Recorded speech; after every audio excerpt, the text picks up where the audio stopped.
twongeye kubasuhuza kandi tubifuriza kugubwa neza muri iki gitondo cya tariki 8 z'ukwezi kwa kane 2026. Turagarutse nanone rero ngo tubabwire ibiri kubera ku butaka bwa Kongo, aho ni intambara ishamiranyije umutwe wa M23 ndetse n'ingabo za Kongo zifatanyije n'imitwe yitwaje intwaro ikorera mu kiriya gihugu cya Kongo, harimo Wazalendo.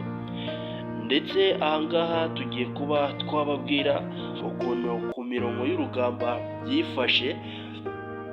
Muri iki gitondo rero amakuru aramutse avugwa nuko M23 ikomeje kuba yakubitwa inshuro yatatswe cyane.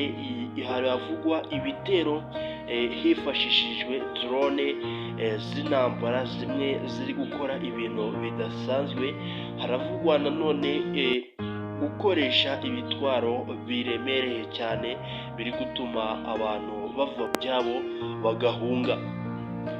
Ikindi kintu kandi haravugwa yuko M23 ikomeje kwihagararaho nubwo bitoroshe, dore ko mu minsi yashize batubwiraga ko M23 ikomeje kuba yafata bamwe mu baturage ikabafunga, kubera ko M23 kubera ukuntu irimo ikubitwa inshuro, kubera ukuntu barimo bayikoreraho ibitero bitunguranye kandi bikayishegesha. Irakeka ko hari abagambanyi barimo indani, harimo n'abaturage iyobora. Niyo mpamvu M23 ikomeje kuba yafata bamwe mu baturage ikabafunga, kubera ko ikeka ko ari abagambanyi. Muri iki gitondo rero imirwano yakomeje, amasasu ameze nabi. Ubwo iyi mirwano yabereye mu duce twa Masisi ndetse na Rutsiro. Ahangaha muri teritwari ya Masisi ndetse na Rutsiro niho hakomeje kuvugwa imirwano iteye ubwoba, aho M23 ikubitwa inshuro n'iyi FARDC ndetse na Wazalendo bifatanyije. Ni ukuvuga ngo aba bafasha ba FARDC bari gufasha mu M23, ubundi igakubitwa inshuro nayo yamaze kuba yacikamo ibice. Hariho impande zombi zikiri kurwanira uduce twinshi, gusa utu duce biravuga yuko nta na kamwe M23 irahomba mu duce yari ifite. Gusa nanone nubwo nta gace yari yahomba, bakomeje kuyigera amajanja, dore ko nta kandi gace iheruka gufata. Haravugwa ibitero bya drone rero muri utu duce twa Masisi, muri teritwari ya Masisi ndetse na Rutsuru.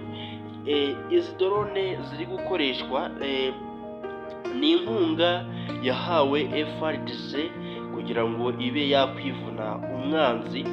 Ubu ngubu bari gukoresha drone z'intambara, umuriro uri kwaka, ibintu bimeze nabi muri teritwari ya Masisi na Rutsuru.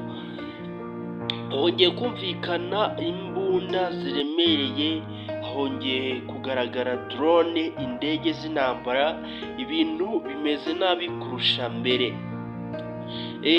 Mu masaha ashize, ubwo ni mu ijoro, ubwo humvikanye amasasu. Abantu baturiye utu duce two muri teritwari ya Masisi bavuze ko bumvishije amasasu atandukanye, ndetse na drone zari ziri gukora ibisa nk'ibitangaza. M23 rero yabashije kwihagararaho kigabo, nubwo isumbirijwe n'ingabo za FARDC ndetse na Wazalendo.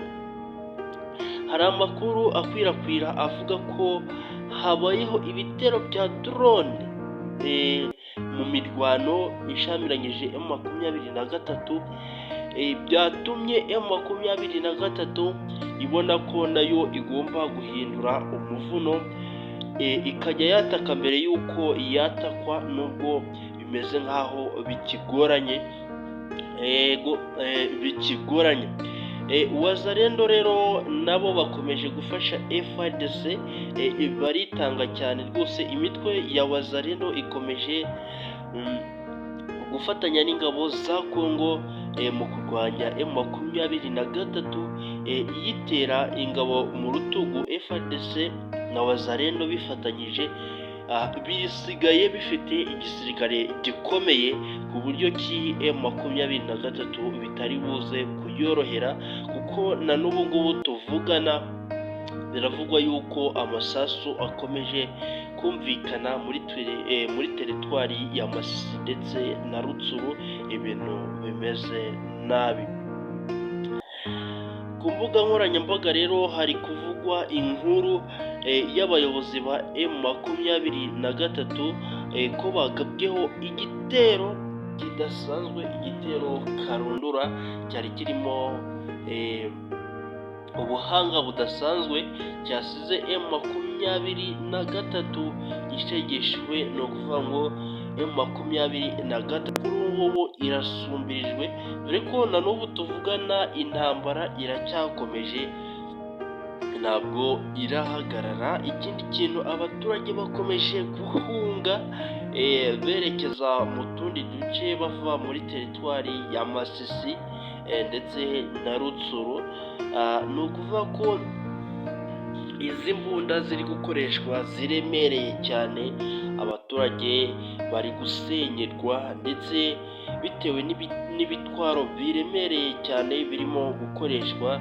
Abaturage ntibashoboye kwihanganira urusaku rw'izi mbunda muri teritwari ya Masisi.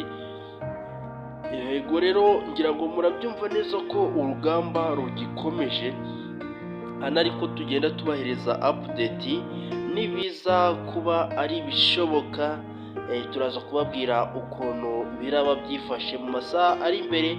Ese iyi ntambara iraza gusiga M23 yigaruriye utundi duce, cyangwa se biraza kurangira n'utwo yari ifite bayitwambuye? Reka rero dusukire ahangaha, mu kanya turagaruka tubabwira ukuntu intambara yaje kurangira M23 niba yihagazeho cyangwa ikomeje gukubitwa inshuro isubizwa inyuma.